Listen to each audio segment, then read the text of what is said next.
give them the same respect, man, that you would want if you were up there doing this type of thing. You know what I mean? And just be open. Be open-minded to receive the message that it is they're trying to give. And with that, I give you the eyes of men. All right. How y'all doing? Oh, Did the serenity prayer? yeah. Y'all did serenity prayer? Oh no. We did the serenity We did the prayer. serenity. Okay, all right. Yeah, my name is Al. I'm definitely an addict. Hey, Al. The triangle of self-assessment. The triangle of self-assessment. When we are born, we are constantly only of ourselves. We are the universe. We perceive little other than our basic needs, and if these needs are met, we are content. As our consciousness expands, we become aware of a world outside ourselves. We discover that there are people, places, and things around us, and that they fulfill our needs. At this point, we also begin to recognize differences and develop preference. We learn to want and choose. We are the center of the growing universe and expect to be provided with the things we need and want.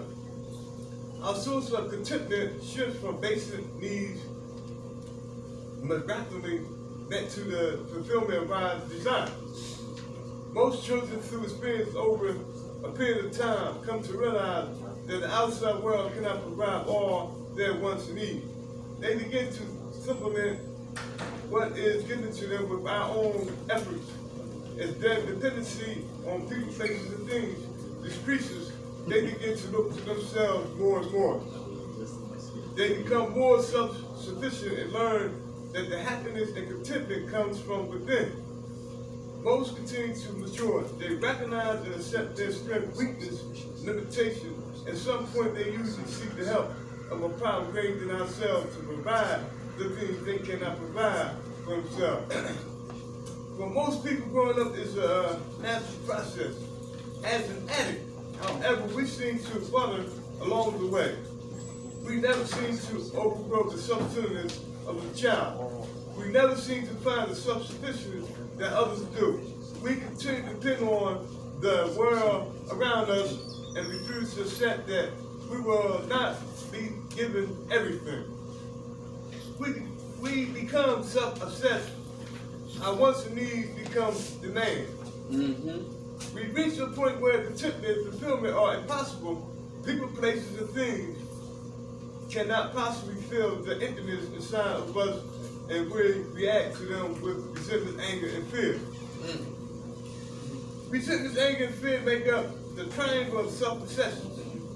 All of our defects of character are forms of these three reactions. Self-obsession is at the heart of our insanity. Resentment is the way most of us react to our past. It is the relieving of our past experience again and again in our minds. Anger is the way most of us dealt with the present, and it is our reaction to a denial of reality. Fear is what we feel when we think about the future. It responds to the unknown, fantasy, and reverse. All three of these things are expressions of our self-obsession. They are the way that we react when people, places, and things, past, present, and future, do not live up to our demands. And kind of synonymous, we are given a new way of life and a new set of tools. These are the 12 steps, and we work them to the best of our ability. If we stay clean and can learn to practice these principles in all our affairs, a miracle happens. We find freedom from drugs, from our addiction, and from our self-obsession. Resentment is replaced with acceptance, anger is replaced with love, and fear is replaced with faith.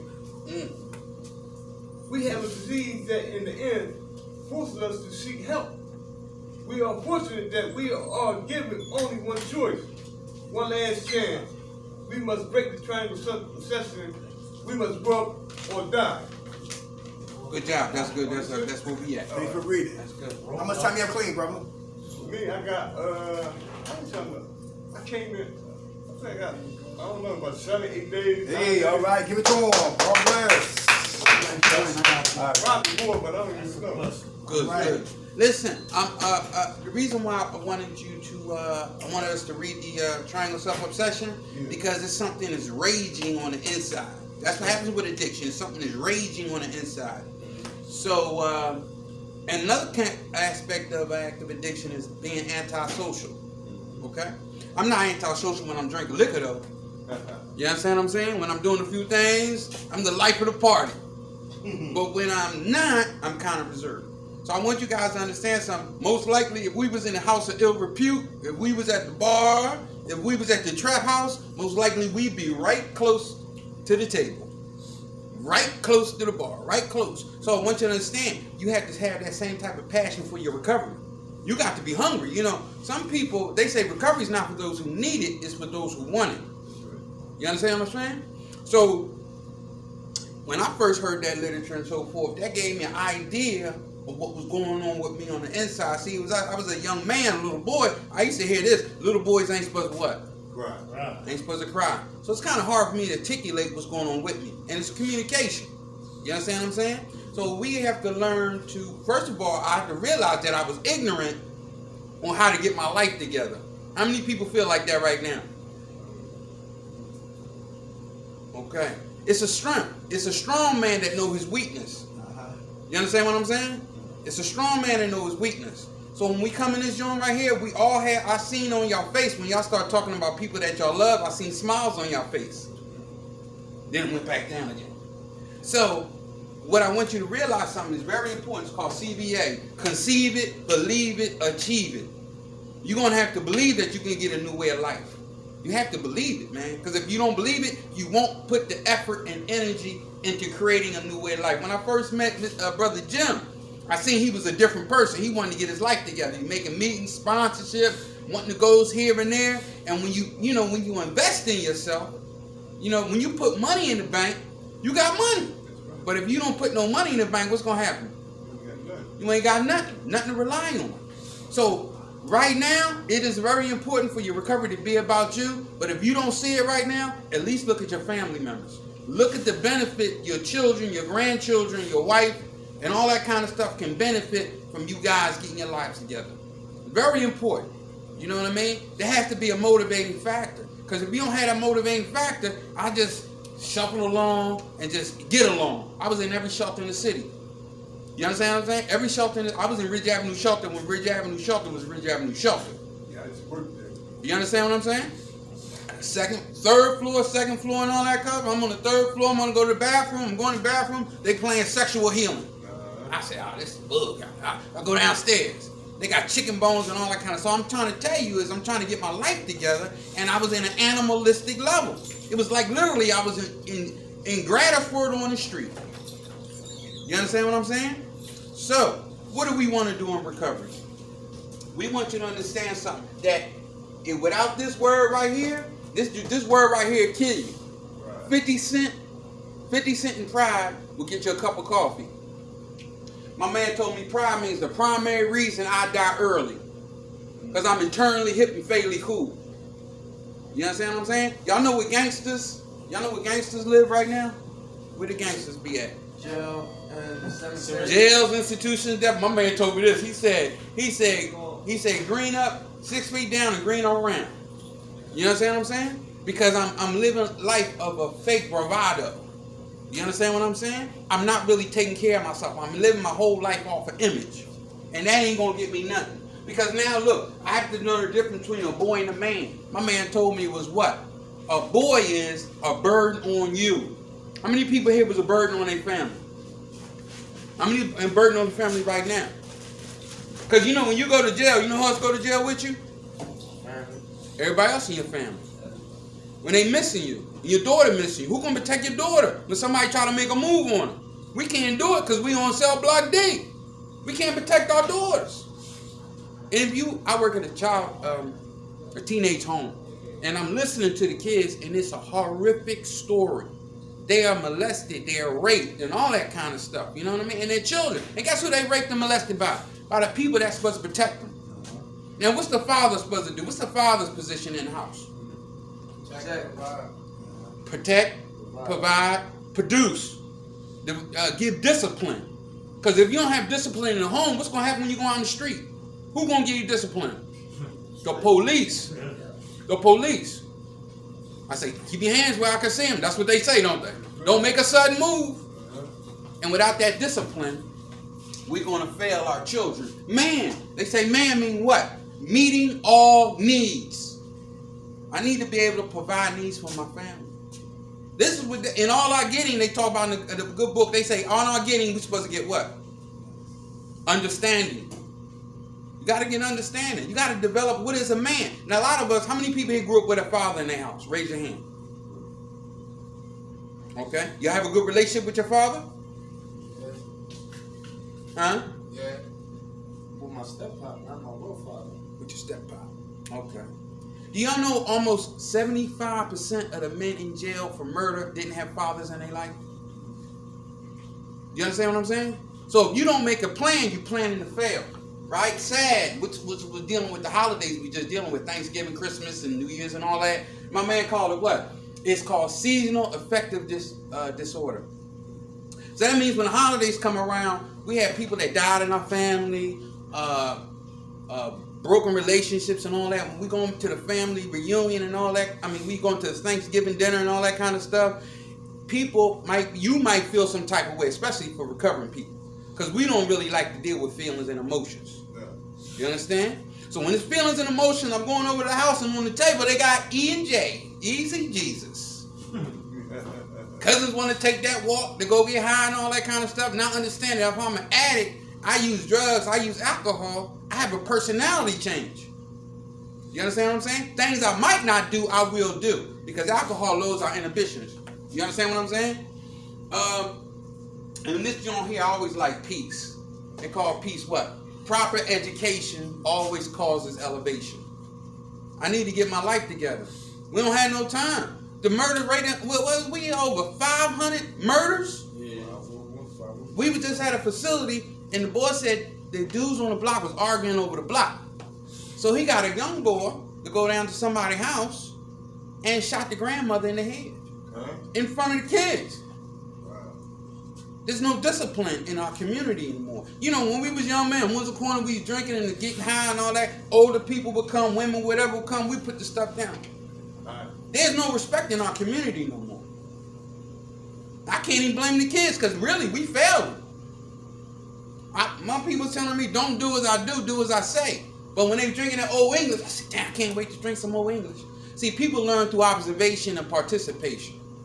We have to have people engaged in our life. I challenge you guys. I'm pretty sure you got a young boy that I had a young boy, I'll tell you this.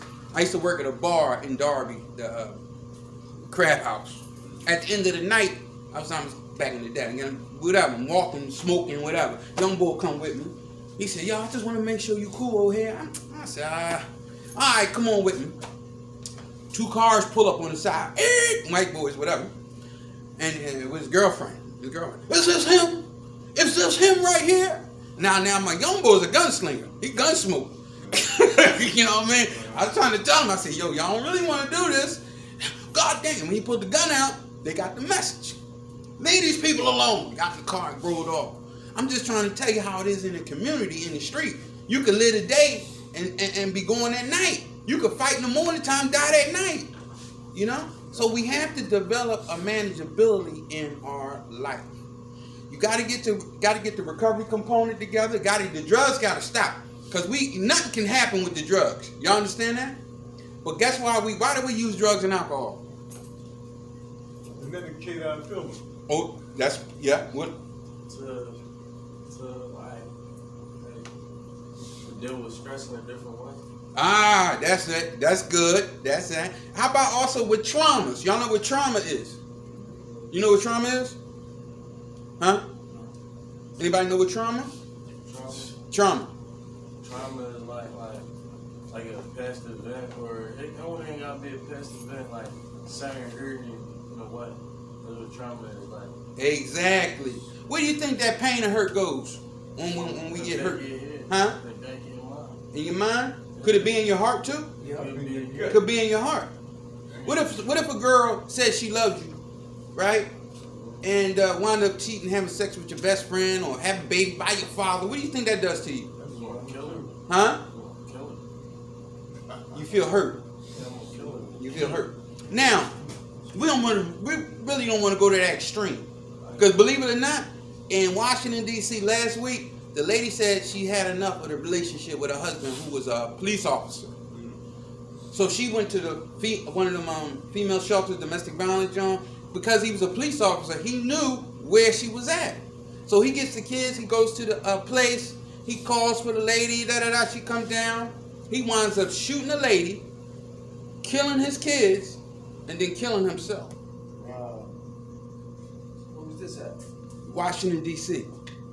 I'm going to tell you something. They did a study of somebody in love. The brain waves, they looked at the brain waves, it was one pattern. They looked at somebody that was crazy, it was the same thing.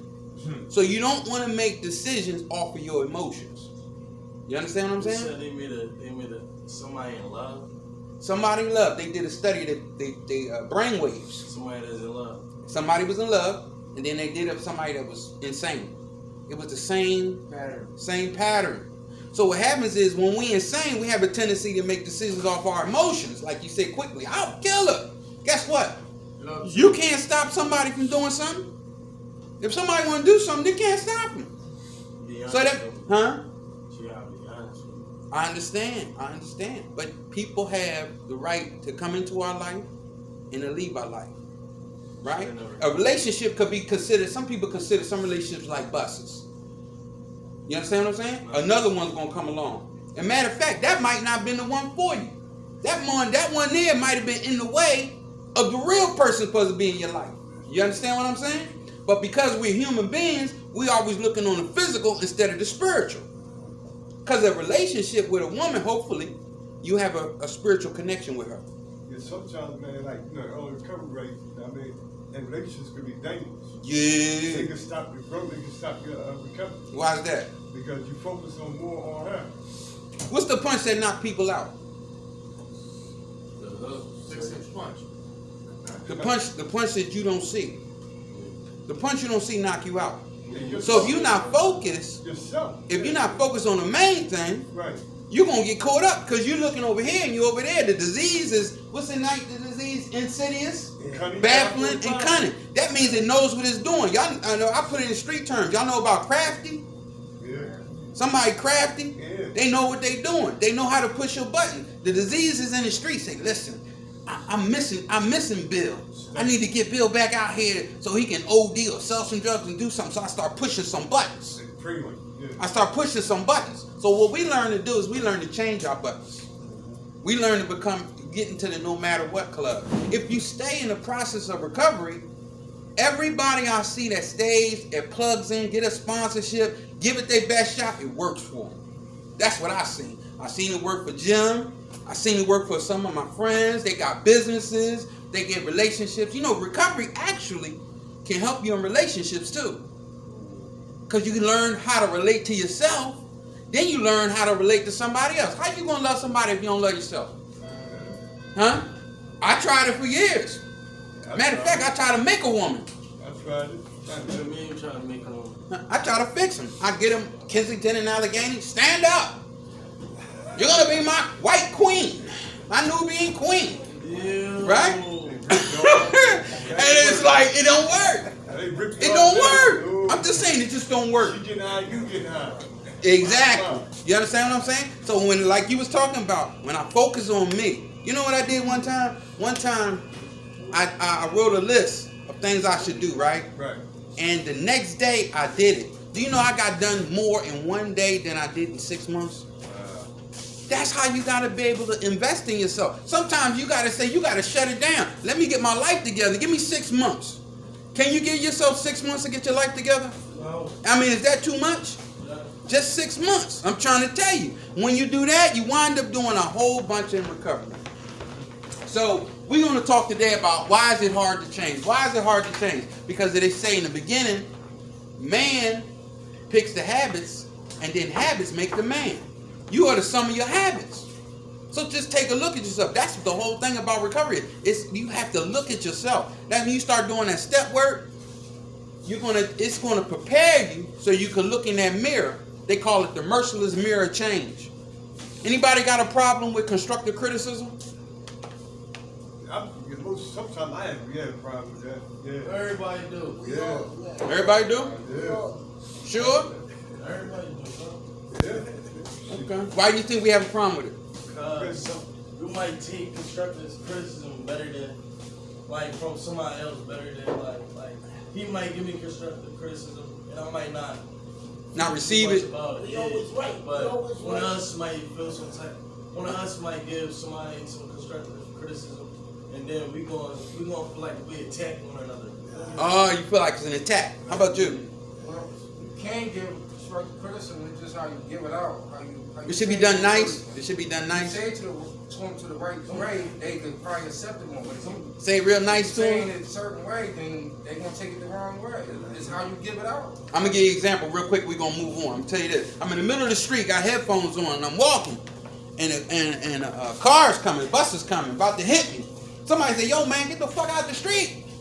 So I'm gonna say to them, "Listen, I don't like the way that you said that." Right. Now, why I'm saying that? Oh, I don't like that. You hurt my feelings. I get hit by a bus. So there's a saying: hurt my feelings, but save my life.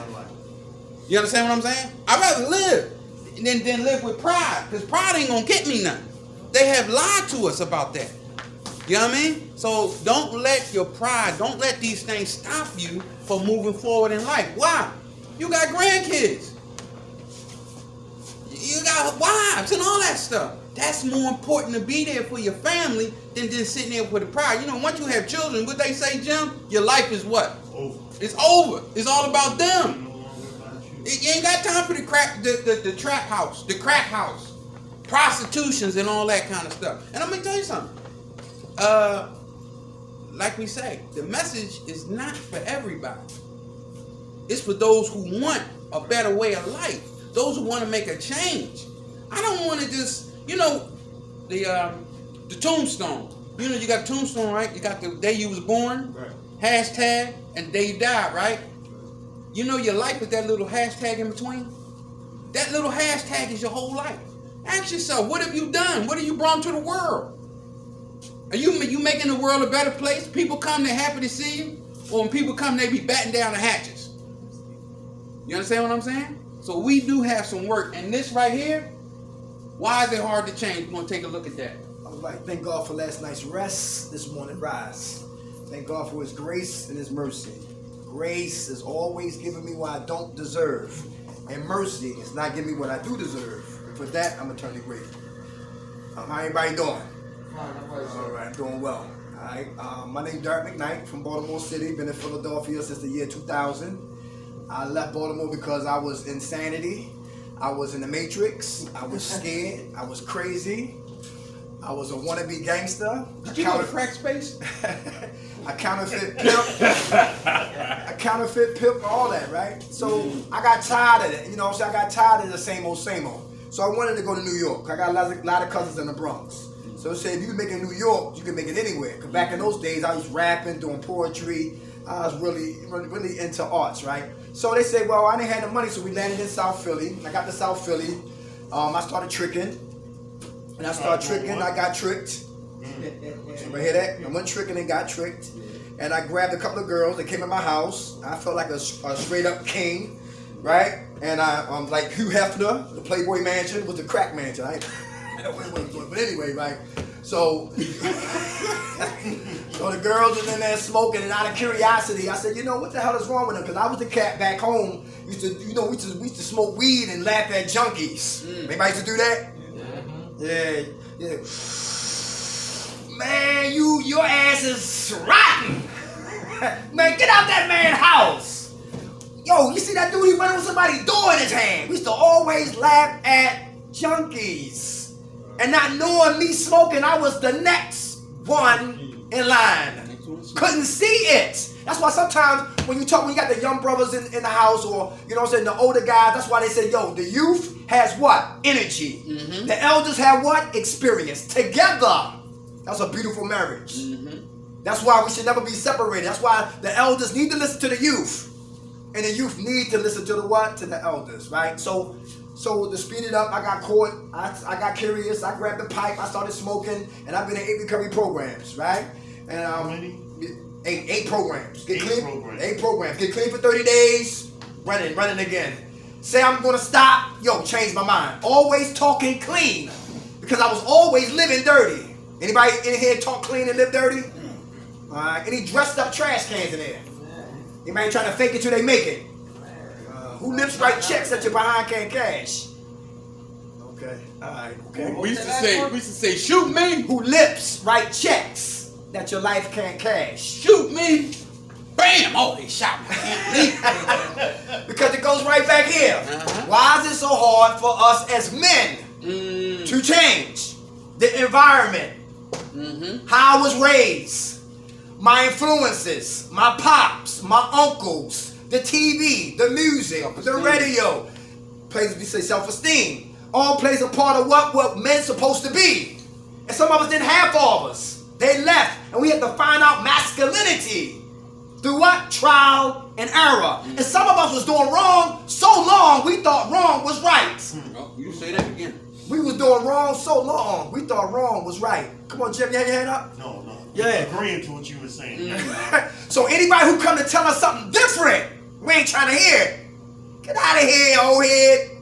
Get out of here, you square. You don't know what the hell you talking about. Because I was like that too. My lady got 4 kids. 2 of her kids stay with us. They all in their 20s. My fault, I'm 50. My father used to talk to me when I was 25, 23. I was like Lamont Sanford, still at my father's house. Got all this goddamn mouth, but not responsible. All talking all this tough stuff, but was never responsible. So my father was telling me 25 years ago, I hear it in 3D. It took me 25 years to understand what he was telling me was truth. And the same thing he told me, I'm telling them. In here, you will help pay rent. In here, you will wash dishes. What? Listen, in here, I don't do drugs today. I used to smoke. I used to drink. And I'm not beating y'all up or condemning y'all think I'm better than that. And that's not the case. But listen, we got to have an environment of what? Recovery. All right? So it's like dudes who sell drugs. And girls love drug dealers. Ooh, I want me a drug dealer. Then a drug dealer, they get in, they go to the house. He get in her Section 8 house. He get locked up or shot up. Home invasions? Then poverty has entered the home. That's right. All because the man was out of position. And we get into that right there. All right, let's get in. Number 1, 7 stages of what? Grief. 7 stages of grief. The lifestyle. They said change we must. Or die we will. And that the drugs won't kill us. Lifestyle will. The lifestyle will. So let's talk about the grieving, leaving the lifestyle. Who used to carry guns in here? Yeah. One dude we know, he used to carry 2 guns. 2 guns. Who's gunless? And feel naked. Gunless. Listen, you trying to change, but they ain't. Who remember Carlito's Way? Remember Carlito's Way? He said, look, remember they knocked Benny Blanco from the Bronx down the steps? He said, you know what happened next? So they took him out back. He got to go. But he said, yo, let him go. He said, that's not me no more. Back then, that punk, that fool would die. But now, he can't die. Because that's not me no more. Some of us trying to change, but we have bad surroundings that make us go back to negativity. Back to spiritual death. Here we go. Number 1, shock and denial. It's the first stage of what? Grieving the lifestyle. Shock and denial. You got an example for that? Shock and denial, Rob? Shock and denial. I can't smoke crack no more. Shock and I shock. can't shoot people no more. Come on. Huh? Not pay rent. All these manageable things, right? Like you say. If I'm doing so long I've been doing wrong, I'm thinking it's right. I think it's right to smack a broad. That's all my people did. And I get around saying that wasn't right. To smack a woman? I couldn't even imagine that kind of stuff. Then somebody like Michael Vick, he went through the same thing. It was okay in behind closed doors to fight the dogs, but when happened and he got on the large stage, they was like, Mr. Vick, there's a dog in your house on the floor. There's another dog hanging up. Come with us, Mr. Vick. We need to talk to you. Jammed up. And that's what happened when you start realizing what you was doing is not appropriate. Shock in the Nile. I was in shock when the guy from Omar from The Wire, Michael something. Michael something. Michael Williams. Michael Williams. He OD. Y'all knew that? Yeah. Bernie Mac. Bernie Mac. Because Isaac Hayes died first, I believe. Then Bernie did. Okay. And I was like, yo, what's going on? Shocking what? Denial. When my mother said, Christopher Wallace died last night. I said, get out of my room. That's big. Got up. Big gone. Shock. And that's the same type of shock we had when we tried to come out of the what? The lifestyle. Who saw the movie 730? Put that down right here. That's a good movie. Y'all right need there. to see that one. Yo, y'all like that. Y'all like that one. The guy who played Biggie Smalls, Notorious, he's in that movie. 730. I ain't gonna tell all this. Just Give him a little bit. a little taste, right? It remind me of cats who come home from jail, who try to what? Move correctly. So he did 5 years in prison for selling drugs. He was a kingpin. So he come home, he get a job at a tire shop. Spanish Puerto Rican brothers is his employer. And he used to call him what? El Stupido. Talking about what? Pressure. You got one more time to call me a Stupido. 730, right? You going somewhere. Check it out. That was what? One temptation to go back to the lifestyle.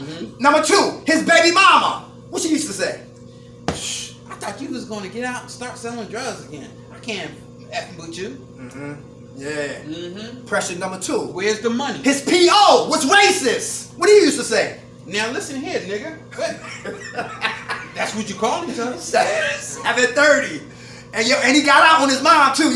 Oh, he dissed his mom too? Yeah, y'all gotta see that movie. But Oh. that was another temptation. I might have shot. His friends. What's friends say? Friend said, listen, if you don't want to sell nothing, just put us down with the connect.